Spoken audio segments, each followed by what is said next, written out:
Hello, जय हिंद। स्वागत करते हैं आपका ZIS एकेडमी में। आज हमारा टॉपिक है आचार संहिता, कोड ऑफ कंडक्ट। जैसे कि आपने अभी सुना है, मोदी जी ने अनाउंस किया है कि इलेक्शन शुरू होने वाला है और मार्च के महीने से आचार संहिता लागू हो जाएगा। काफी फेमस शब्द है आचार संहिता, बहुत लोग इसको सुनते ही है। लेकिन आचार संहिता दरअसल होता क्या है, इसके बारे में थोड़ा सा हम जानने की कोशिश करेंगे। फटाक से समझते हैं कि आचार संहिता क्या है। सबसे पहले कि होता क्या है आदर्श आचार संहिता।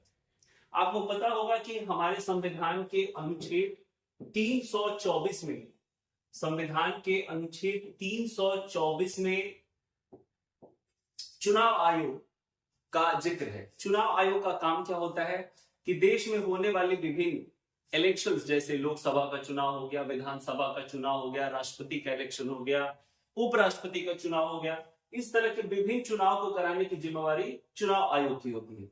तो चुनाव आयोग ही आचार संहिता लागू करती है। आचार संहिता बेसिकली एक नियम होता है, एक कोड होता है, कोड ऑफ कंडक्ट होता है कि किन किन नियमों का पालन विभिन्न राजनीतिक दलों को, उम्मीदवारों को किन किन नियमों का पालन करना होता है। इन नियमों के अंतर्गत ही इन नियमों के अंतर्गत ही काम करना होता है। दूसरी सबसे बड़ी इंपॉर्टेंट बात होती है कि कब लागू होती है आचार संहिता। तो आचार संहिता लागू होने का कोई फिक्स समय नहीं है। जिस दिन से चुनाव आयोग ने चुनाव की तारीख का घोषणा कर दी, चुनाव के तारीख की घोषणा के साथ ही, चुनाव के तारीख की घोषणा के साथ ही ये लागू हो जाती है। जिस दिन से चुनाव की तारीख की घोषणा हुई, उसी दिन से आचार संहिता लागू हो जाती है। तीसरी इंपॉर्टेंट चीज है कि विभिन्न चुनावों में किन क्षेत्रों में लागू होती है आचार संहिता। तो देखिए, अगर लोकसभा की चुनाव होती है तो ये पूरे भारत में, भारत के जितने भी राज्य हैं, यूनियन टेरिटरीज है, सब में ये आचार संहिता लागू होती है। अगर बात करें विधानसभा चुनाव की, तो विधानसभा चुनाव जिन राज्यों में विधानसभा चुनाव होनी है, उन राज्यों में ये आचार संहिता लागू रहती है। लेकिन चूंकि अभी 2024 का लोकसभा चुनाव आने वाला है, तो ये आचार संहिता पूरे भारत में, भारत के विभिन्न राज्यों और विभिन्न केंद्र शासित प्रदेशों में ये लागू होगी। क्या आचार संहिता किसी कानून के तहत बनी है? नहीं, आचार संहिता किसी कानून के तहत नहीं बनी है, बल्कि ये विभिन्न पार्टी, विभिन्न जो राजनीतिक दल हैं, उनके सामंजस्य और उनकी अनुमति के बाद ये निर्णय लिया गया कि एक नियम होना चाहिए इलेक्शन से पहले, ताकि कोई भी राजनीतिक दल अपना मनमाना ना कर सके, मनमाने ढंग से चुनाव जीतने के लिए कुछ मनमाने ढंग से कोई हथकंडे ना अपनाए, ऐसे काम ना कर सके। इसके लिए ये आचार संहिता लागू किया गया था।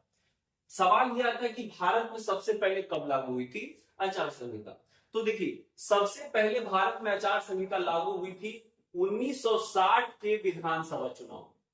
केरल में 1960 में केरल के विधानसभा चुनाव में, सबसे पहले केरल के विधानसभा चुनाव में, 1960 के विधानसभा चुनाव केरल में हुआ था। उसी में सबसे पहली बार आचार संहिता लागू हुआ था। अगर लोकसभा चुनाव की बात करें तो 1962 के लोकसभा चुनाव में पहली बार, 1962 के लोकसभा चुनाव में पहली बार आचार संहिता लागू हुआ था, 1962 के लोकसभा चुनाव में। वैसे विधानसभा की बात करें तो 1960 में पहली बार केरल विधानसभा चुनाव में, और लोकसभा में तो 1962 के लोकसभा चुनाव में पहली बार आचार संहिता लागू हुई थी।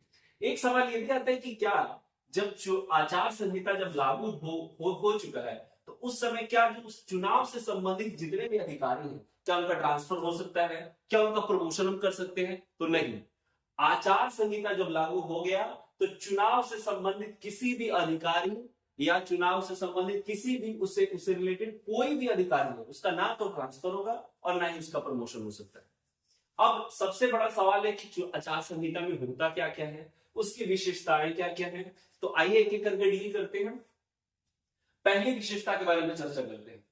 कोई भी राजनीतिक दल या कोई भी उम्मीदवार ना तो किसी जाति और ना ही किसी धर्म के आधार पर वोट मांग सकता है। कभी नहीं कह सकता कि मैं फलाने धर्म का व्यक्ति हूं तो आप मुझे वोट दीजिए, हम मेरे धर्म से जितने रिलेटेड लोग हैं आप मुझे वोट दीजिए, मैं फलानी जाति से बिलोंग करता हूं तो आप उस जाति के लोग मुझे वोट दें।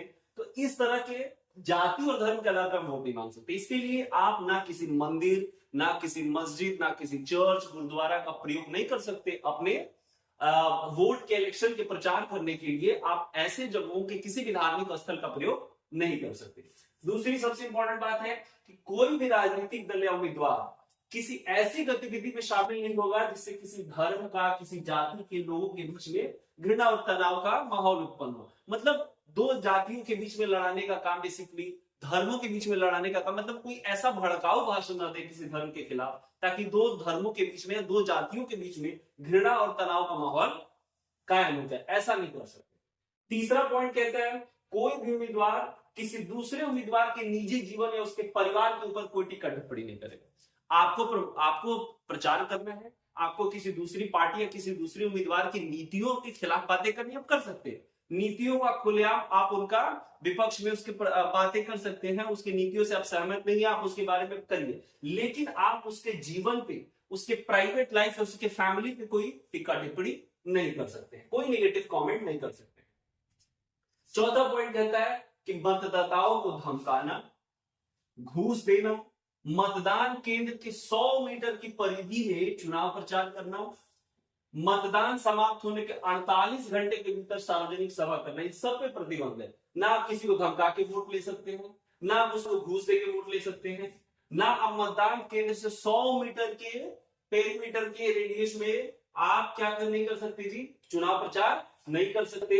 और इलेक्शन खत्म होने के 48 घंटे तक आप कभी भी सार्वजनिक भाषण या जनसमूह नहीं कर सकते। ये और कुछ पॉइंट्स हैं इसके, आइए देखते हैं। कोई भी राजनीतिक दल या उम्मीदवार, मान लीजिए कि किसी को अपना चुनाव प्रचार करना है, तो देखते हुइएगा कि चुनाव प्रचार विभिन्न तरीकों से होता है। लाउड स्पीकर पे चुनाव प्रचार करते हैं, बैनर, पोस्टर, होर्डिंग्स, बहुत सारी चीजें होती है। अगर किसी भी प्राइवेट प्रॉपर्टी का आपको इस्तेमाल करना है, मान लीजिए किसी के घर में आपको उसके घर के ऊपर बैनर पोस्टर लगाना है या उसके घर के ऊपर लाउड स्पीकर लगाना है, तो बिना उसके मकान का जो संपत्ति है, संपत्ति का जो मालिक है, बिना उसके मंजूरी की उसके मकान पे ना तो या उसके दीवार पे ना उसके जमीन पे आप किसी तरह का ना बैनर, पोस्टर, लाउड स्पीकर ऐसा नहीं लगा सकते। वो अगर अनुमति देता है तब आप ऐसा काम कर सकते हैं। नेक्स्ट कहता है कि किसी भी राजनीतिक दल या उम्मीदवार को, मान लीजिए कि कोई दूसरा विपक्षी उम्मीदवार का जनसमूह चल रहा है, आप किसी दूसरे पार्टी से हैं, वो सामने वाला किसी दूसरे पार्टी का है, उसका जनसमूह चल रहा है, उसकी वो अपने भाषण दे रहा है, आप उसके भाषण में, उसके जनसमूह में घुस के बाधा नहीं डाल सकते हैं। ऐसा नहीं कर सकते कि उसके घुस के अपना, वो किसी दूसरे उम्मीदवार का है, किसी दूसरे पार्टी का है और आप अपने पार्टी का पर्चा उसके जनसमूह में बांटने लगे, ऐसा काम आप नहीं कर सकते हैं। और उसके सभा को बंद करने का काम, उसके सभा को भंग करने का काम, इस तरह का काम आप नहीं कर सकते। नेक्स्ट कह रहा है कि अगर कहीं पे आपको जनसमूह करना है, मान लीजिए कि किसी भी क्षेत्र में आपको भाषण देना है, जनसभा आयोजित करनी है, उस क्षेत्र की पुलिस से आपको जरूर, या पुलिस या उससे संबंधित कोई भी अधिकारी है, उससे अनुमति पहले लेनी पड़ेगी, क्योंकि बिना परमिशन के आप नहीं कर सकते। क्योंकि आप परमिशन लिए रहिएगा तो मान लीजिए जनसमूह करना है, आपको रैलियां निकालनी है, तो उससे क्या होता है कि ट्रैफिक का प्रॉब्लम हो जाता है, जाम लग जाता है, लोगों को समस्याएं हो जाती है। तो पुलिस पहले से तैयारी में रहेगी, उसको आइडिया रहेगा, प्लस आपको उसका टाइम बताना है कि कब से आप जनसमूह शुरू करेंगे, कितने देर का जनसमूह होगा, कितनी संख्या में लोग होगी, ये सारा डिटेल्स आपको देना होता है। नेक्स्ट कह रहा है कि मतदान के दिन और इसके 24 घंटे के पहले मतदाताओं को शराब और इससे कोई भी संबंधित कोई नशीली चीजों का वितरण नहीं किया जाएगा। जनरली आजकल देखा जाता है बिहार में और बाकी जगहों पे तो ये काफी फेमस है जी, पौवा हुआ पिलाइए और वोट ले लीजिए, 500 रुपए दीजिए, दारू का बोतल बढ़वाइए, वोट ले लीजिए। जनरली यहाँ पे होता है, बट ऐसा नहीं कर सकते हैं। ये आचार संहिता के नियमों में है कि आप शराब वगैरह नहीं बांट सकते इलेक्शन के दिन या उससे 24 घंटा पहले। कहता है कि सत्ताधारी दल का कोई मंत्री है, मान लीजिए कि अभी इलेक्शन होने वाला है, अभी आपको पता है जैसे एनडीए का सरकार है, इलेक्शन होना है, इसमें बहुत सारे कैबिनेट मिनिस्ट्रियल मंत्री हैं, उप मंत्री हैं, राज्य मंत्री हैं, इनको तरह तरह की गाड़ियां मिली हुई है, इनको अपने घर मिले हैं और बहुत सारी फैसिलिटीज मिलते हैं। लेकिन जब वो इलेक्शन का कैंपेनिंग कर रहे होंगे तो चुनावी दौरे के दौरान, कैंपेनिंग के दौरान ना तो किसी सरकारी कर्मचारी का प्रयोग कर सकते हैं। मान लीजिए कि कैबिनेट मंत्री है ना जी, तो कैबिनेट मंत्री है तो उनके मंत्रालय में तो बहुत सारे सरकारी कर्मचारी होंगे, उनका प्रयोग आप चुनाव प्रचार में नहीं कर सकते। ना अपने सरकारी वाहनों का प्रयोग कर सकते हैं, ऐसा नहीं कि आपको सरकारी गाड़ी मिला है तो उसका उपयोग आप चुनाव प्रचार में करेंगे। कोई सरकारी भवन का इस्तेमाल नहीं कर सकते। ऐसा नहीं कि आप चुनाव प्रचार में मीटिंग करवाना है और आप सरकारी भवन का इस्तेमाल कर रहे हैं अपने पार्टी मीटिंग के लिए, ऐसा आप नहीं कर सकते। नेक्स्ट कहता है कि कोई भी सरकार है एनडीए की, अभी जो वर्तमान सरकार, अगर जैसे ही आचार संहिता लागू हो गया, वो सरकार ना तो कोई वित्तीय अनुदान की अनुदान की घोषणा करेगी और ना कोई नई योजना की घोषणा करेगी कि हम अब सरकारी स्कूल बनवा देंगे, हम यहाँ पे यूनिवर्सिटी खुलवा देंगे, हम ये फलाना रोड बनवा देंगे, इतना पैसा इस काम के लिए दे देंगे। नहीं कर सकते।